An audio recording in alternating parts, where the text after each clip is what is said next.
Hello guys, তোমরা সবাই কেমন আছো?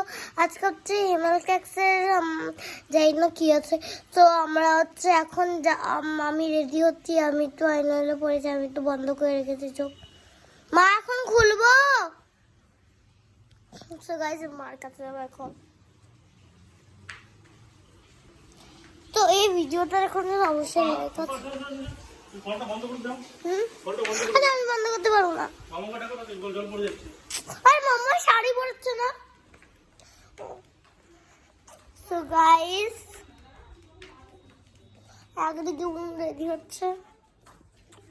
হাই বলে রে বিট্টু, বলবো না। হাল ও বলবে না, বলছে ও তো রেগে আছে। ও মা, এবার চোখটা খুলবো। এই যে হাই বলে দাও মাম্মা, পুরো দুকলা হচ্ছে না।